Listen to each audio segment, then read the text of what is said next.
I'm Courtney Julia. Today's video blog is more of a questions and answer period. I've been receiving a lot of emails with lots of great questions, which is awesome.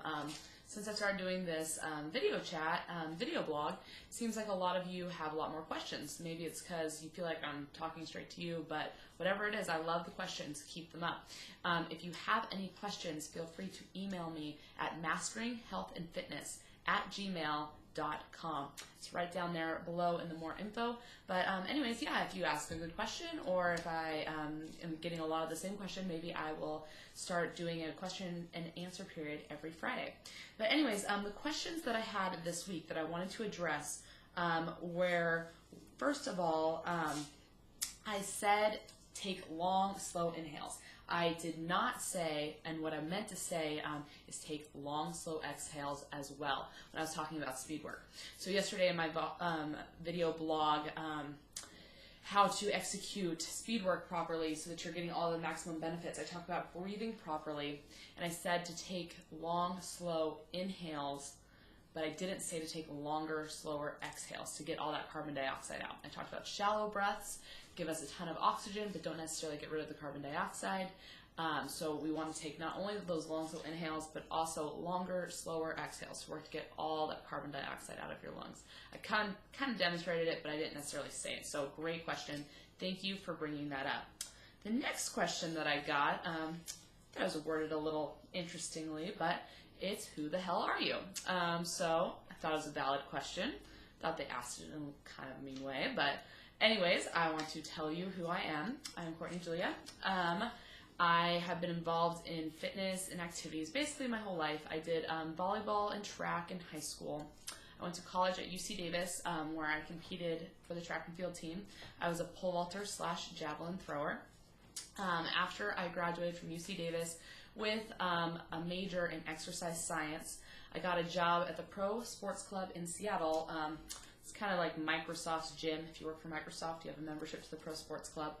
And I worked as a personal trainer there for 4 years. It was an awesome job. I worked with some really cool people, and I learned a lot.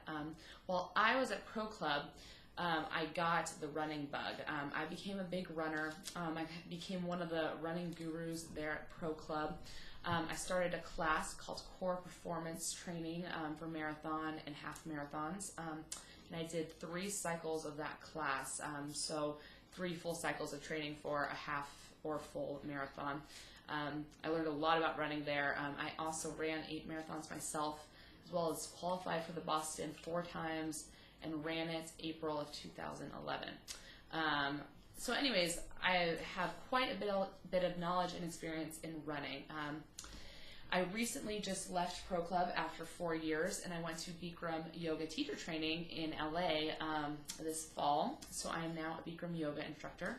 I'm continuing to personally train and as well do this blog as well as teach Bikram yoga. So that's a little bit about me. Great question. Thank you for asking that. I hope you don't hate me. Thank you. My third question that I kind of thought was kind of cool was people want to know what my favorite type of speed work is. My favorite speed workouts are, I think it's great how the Bart Yasso's 800-meter repeats, how you can kind of predict your marathon time. I think that's pretty cool. I always incorporate those into my training. Basically, Bart Yasso, one of the editors and writers for Runner's World magazine, came up with this workout where if you do 10 800s once a week while you're training for your marathon, the time that you consistently hit in those intervals will equal your marathon time. For example, if I want to run a 3:30 marathon, 3 hours and 30-minute marathon, I would need to do all of my 800 meters, my Yassos, in 3 minutes and 30 seconds. So that's kind of a cool workout. I like to incorporate that. The other one I really like, though, my probably personal favorite, are 400-meter repeats. I love that you can just go to a track and just do one circle as fast as you can, get some recovery, and then go at it some more. You have to do a lot of them if you're training for a marathon or a half marathon, but probably my favorite type of speed work to do.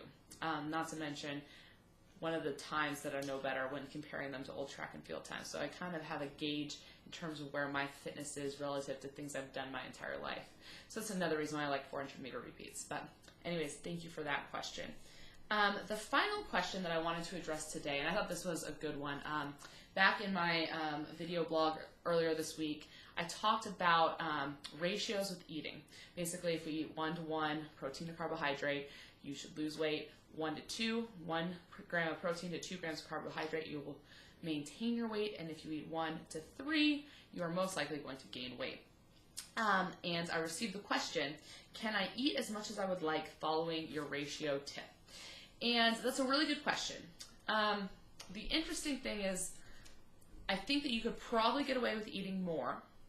However, no. I mean, eventually at some point it is going to come down to calories in, calories out. What that ratio rule basically allows your body to do is become more efficient at using its fuel.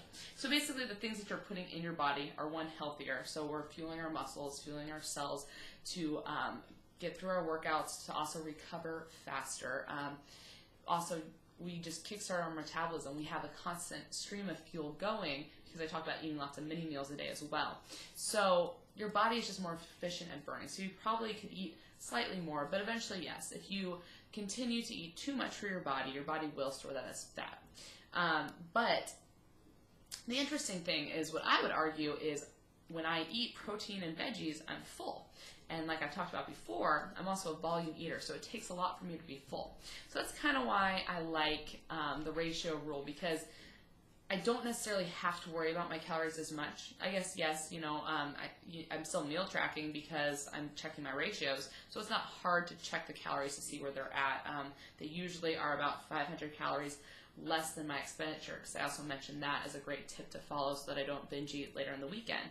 However, yeah, you probably should watch your calories too. It's not a magic rule, but it definitely helps keep things steady. So try sticking to those ratios. I bet you'll find that you're sticking within your calories too, just because the foods that you eat tend to fill you up more. Anyways, thank you so much for listening to my first question and answer period. Like I said before, if you have any questions, please email me at masteringhealthandfitness@gmail.com. It's right down there below in the more info. And yeah, hopefully I can answer your question next week. Thank you. Bye.